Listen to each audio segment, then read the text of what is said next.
नमस्कारम। आज का हमारी जो कथा है वो कथा है कि सबको खिलाने वाला भगवान है। इस कथा के माध्यम से आपको ये पता पड़ेगा कि इस दुनिया में हम जो करते हैं हम तो केवल एक निमित्त मात्र है। करने वाला भी भगवान है और हमसे करवाने वाला भी भगवान है। एक बार एक सेठ होता है, उसको रात भर नींद नहीं आती। होता क्या है, उसके जो बगल में ना, घर के बगल में एक मंदिर होता है, वहां पे कथा चल रही होती है। अब वो सेठ सुबह पहले उठता है, मंदिर के पुजारी के पास जाता है और पुजारी को बहुत भला बुरा कहता है और बोलता है आज के बाद में भजन कीर्तन मत करना। हमको सुबह रात को सोना होता है, हम रात को जब चैन से सो पाते हैं तभी सुबह उठते हैं और काम धाम पे जाते हैं। हमारे को हमारे परिवार को कमाना होता है, खिलाना होता है। तो पंडित जी हंसकर कहते हैं, अरे सेठ जी आप तो निमित्त मात्र हो, वो खिलाने वाला तो भगवान है। आप तो कुछ क्या खिलाते हो, यदि उसकी मर्जी होगी तो वो अपना आप ही खिला देगा। सेठ बोलता है अच्छा तेरा भगवान आके खिलाएगा यदि मैं नहीं कमाऊंगा तो। फिर पंडित जी बोलते हैं बिल्कुल सेठ जी, भगवान ही सबको खिलाता है। तो इस बार सेठ जी को गुस्सा आ जाता है और वो बोलता है चल ठीक है, मैं अब से 24 घंटे तक कुछ नहीं खाऊंगा, देखते हैं तेरा भगवान कैसे खिलाता है। तो फिर पंडित जी बोलते हैं सेठ जी ऐसा मत बोलिए, यदि भगवान को किसी को खिलाना होता है तो वो उसे मार कर भी खिलाता है या फिर प्यार से खिलाता है, जैसे भगवान की मर्जी होती है, लेकिन खिलाता जरूर है।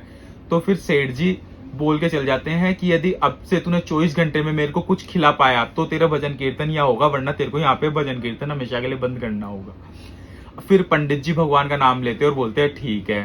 फिर पंडित जी भगवान के हाथ जोड़ते हैं, अब मेरी लाज आपके हाथों में है। फिर सेठ जी क्या करते हैं, सेठ जी एक घनघोर जंगल में चल जाते हैं।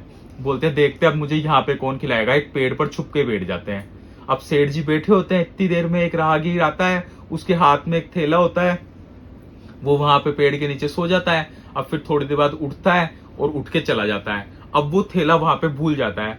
अब आप सोचो, या तो वो थैला वहां भूल गया या फिर वहां पहुंचाया गया, जो भी था सब भगवान की लीला थी। थोड़ी देर बाद वहां पे 5-6 डाकू आते हैं। डाकुओं का एक सरदार होता है, वो डाकुओं को आदेश देता है चेक करो उस थैले में क्या है।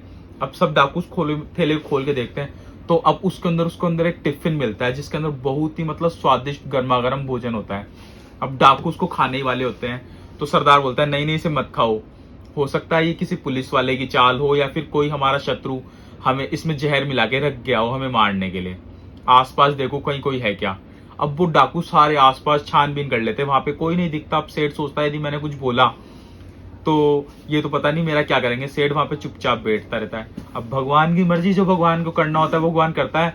भगवान के दया से फिर डाकुओं के मन में विचार आता है एक बार ऊपर भी देख लिया जाए। तो वो ऊपर पेड़ की तरफ ऐसे नजरे करके देखते हैं तो वहां पे उनको सेठ बैठा हुआ दिख जाता है। डाकुओं का सरदार बोलता है सेठ नीचे उतर। सेठ बोलता है नहीं मैं नहीं उतरूंगा। फिर डाकुओं का सरदार बोलता है सेठ इस खाने को खा, पहले तो इसको खा के बता, तू नहीं ये खाना रखा है जरूर, पहले तो इसको खाएगा जब हम इसको खाएंगे।